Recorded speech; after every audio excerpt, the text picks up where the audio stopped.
Yo. They probably like, what the hell's going on here? What's going on, everybody? It's your boy Gavin, aka Gavo, aka Coke, aka whatever you feel like calling me today. I got a special guest. Definitely go. First of all, before we even get to our special guest, because they looking at you on camera by now. Oh, for real? How y'all doing?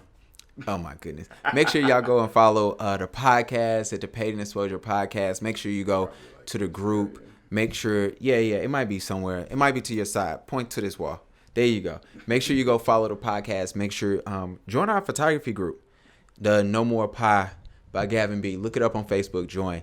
Got special guests. What's going on, bro? What up? What's happening, everybody? Please introduce yourself. I don't know, shit. Y'all can call me Three Voices, Rico Johnson. Uh-huh. Whatever y'all want to do, whatever y'all call me, just make sure you call me so we can get these sessions booked. Okay? There we go. So first off, where you from? Man, I'm from Anderson, South Carolina. Shout out if to. you don't know where that's at, look at Charlotte and go 85 south down the way. You'll run right into it. Go to Atlanta, but once you get to Spartanburg, it's too far. Nah, go past. Well, it depends where you're going. Yeah, do that. Just do that. Just don't stop in Merck City. Just keep going. Just keep going. So we had a cool podcast because we sat down, we talked about disgruntled clients. Definitely, if you listening right now or watching this on YouTube, Facebook, wherever, make sure you go and watch that interview. But the video is too long and I got lazy. So we needed an express version. So this is like the quick 15-minute express version. So first of all, what you shoot with? Canon 5D Mark III, full frame. I just got my new baby lens-wise, 85 millimeter. Before I was using the nifty 50, but the 85 is cold. I told you, bro, it is amazing, man. The 50 for me is kind of weird because it's like, it's super sensitive for me. Mm-hmm. And then you got to be like all the way back. So it's like, it's just a lot. But it's cool. But that 85. Yeah, it's still too wide for my liking. Now that when I really look at the difference, like I've really taken the same picture and swapped them out. Like that extra little of doing this makes a lot of makes a difference. It's amazing. So we got to talk about disgruntled clients. Hey, man, I love them. Everybody's angry for some reason. They be angry. So what's your disgruntled client story? I blame myself trying to be too flexible. I had a young lady come down. She been wanting to shoot and everything. And then, so I was like, yo, hit me up. Let me know what's going on. Mm-hmm. And in the middle of this busy day, because outside of doing photography, I'm a performer. I do poetry and everything. So I was like, okay, I can slide you in between this last shoot. And I'm going to be rushing to get to my set. But whatever, I'll do it for you because I'm looking out. So not only did she call, I was like, yo, let me know. I think she's going to be there all day. She calls me, and she's like 45 minutes away at this point. And I'm like, yo, okay. Now you killing me. I'm sliding you in. Now you about to be late. Then she gets there. Luckily, she's fully dressed. I don't know if she did her makeup while she was driving. Don't do your makeup and drive, ladies. Let somebody do it before you get there. Thank you. Public service announcement. But, she gets there and she shows up. And then she's rushing me, like, to get the product done. I'm like, this is what she wanted to go for. I got to maneuver lights. It's just me and do all that. So then we do the shoot and whatnot. And I let her know, like, I had to slide you in after all these people had to do. Now, here's the thing. When we slide y'all in, that does not mean you can take precedence or priority. Everybody money is good with me no matter how much you pay. You still go in order. You get in when you fit in. Gotcha. Another purpose of announcement or what a PSA, whatever. But then, like, not even, like, 2 days later, she's calling me, like, yo, where my pictures at? And I'm like, I already let you know it's going to be about 5 days. Like, give me 5 days because I got to go through a bunch of other product to get that out first. Yeah. That's just being respectful. That's what I would do for anybody. Then 2 days later, she emails me. Don't worry about it. I'll get somebody else to do it. I paid you and whatnot. That's all good. And you don't have the right to sell my images or use my likeness and anything. Baby, your pictures got deleted as soon as you sent that email. Sorry. But yeah, definitely like trying to be too flexible got me in that situation to where I should have stuck to my guns and my rules about how I handle fitting in last minute clients. Now I'm saying I don't do last minute clients, ladies and gentlemen. I'm just saying there's a rule that I follow that I broke for this particular person by telling them same day to come through. So that's funny because it always seems like with disgruntled clients, it's always when you do break a rule. It's it's more rare when it's like I got a disgruntled client and I followed all my rules. It's usually based off of that. So what did you learn? Man, immediately stick to your rules and your guns. With everything, there's rules and bylaws. No matter if you doing photography, you do shows of poetry, do events, whatever you do, you sing, whatever. There's rules to your game that you got to stick by. I immediately learned that first off, the 24-hour notice is in full effect for everybody, no matter who you are. Like if you tell me you trying to shoot with me, I need 24. That means that if you hit me up on Friday, that means we're going to shoot on Sunday. That 24-hour gap window, because you may change your mind. You might can't. In her case, she coming down same day. Might can't make it on time. But at least you know you here and you prepared yourself to understand what's about to happen. And I'm not just fitting you in, and then you're expecting to get that rush treatment because I fit you in and you feel entitled to it. Yeah. You know what I'm saying? Just by getting slid in. What's funny is you brought up a good point during the podcast, and I actually made a video for it, and I shouted you out in the video. I gotta post it. But we talked about contracts and while like having certain stuff in your contracts, if you do contract, like I don't do contracts with every shoot. Right. But sometimes you got to stick to those rules in those contracts. Mm-hmm.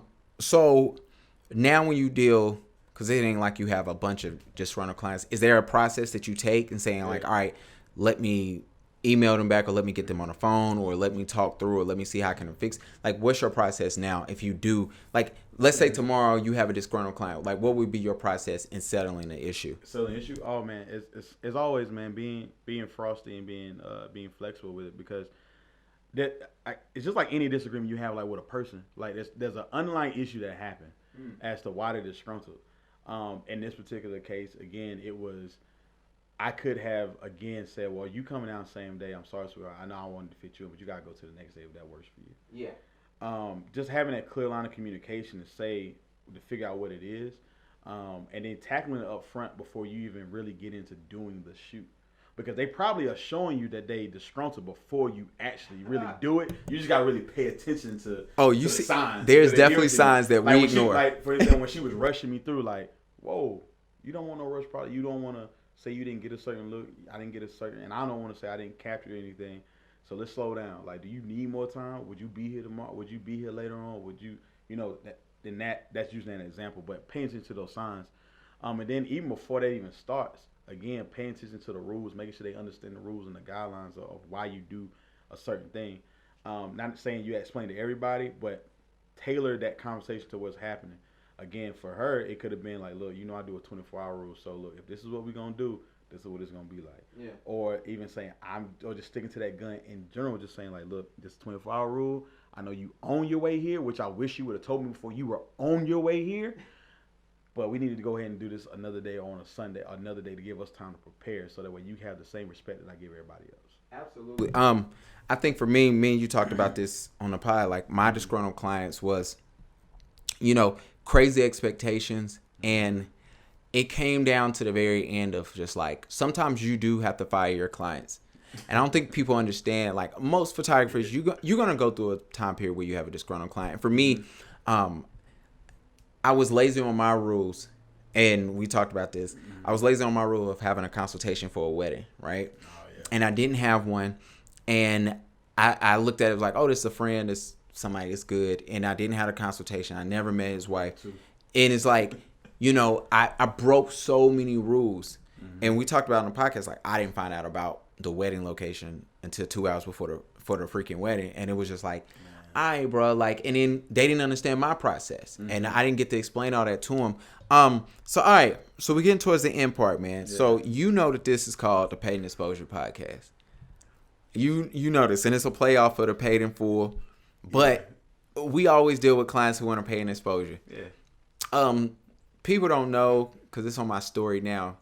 You got a DM not too long ago about somebody want to be paid. But y'all, if you don't follow us on Instagram and Paid and Exposure Podcast, you ain't going to see it. But what is your exposure story when somebody tried to offer to pay you something either stupid, ridiculous, or with exposure? Man, this happens all the time, and it's funny you bring that DM up because she actually hit me up again today. But,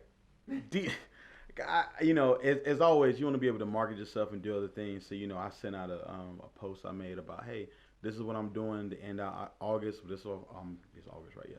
Ending out August. This is what I'm doing to go into September. This particular person writes me back. It's like, hey, appreciate it. I'm going to share it, even though they haven't shared it yet. They haven't shared it yet, but then they was like, I get my stuff comped, so,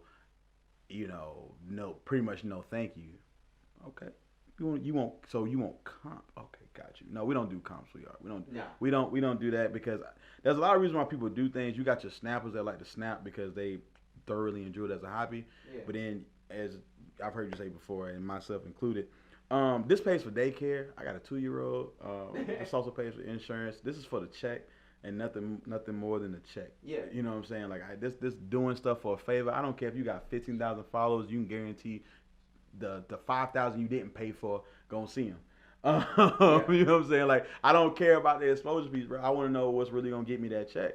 Like offering like that swapping for swap don't benefit me. Oh my goodness. All right, so we got a couple more minutes. We got to talk about that. Yeah. Explain to photographers that's listening why a swap for a swap won't benefit them. Because some do.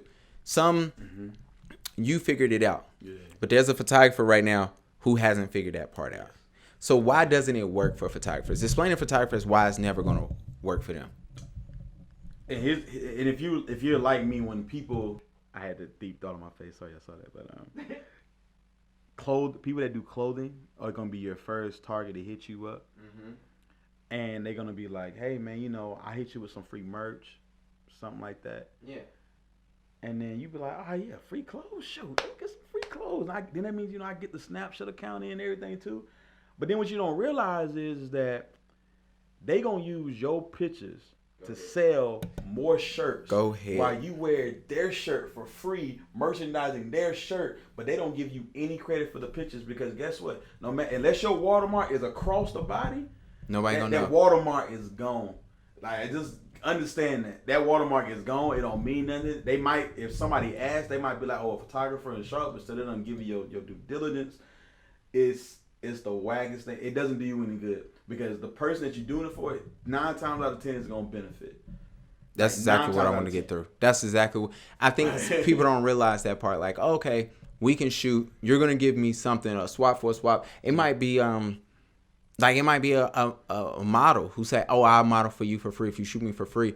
But that person is going to take your pictures and benefit way beyond what you're going to get. So I always like to look at it like this: when somebody hit me with a swap for swap, and I've done this it actually has worked. I actually had a model actually do this for me. I said, "You need to bring something that's valued at this much because this is how much the shoot costs, and we can swap it." And I've had models come back with stuff. Most of the time they come back with just the money because they're like, "I don't know what else I can offer." You know, so I always tell people that.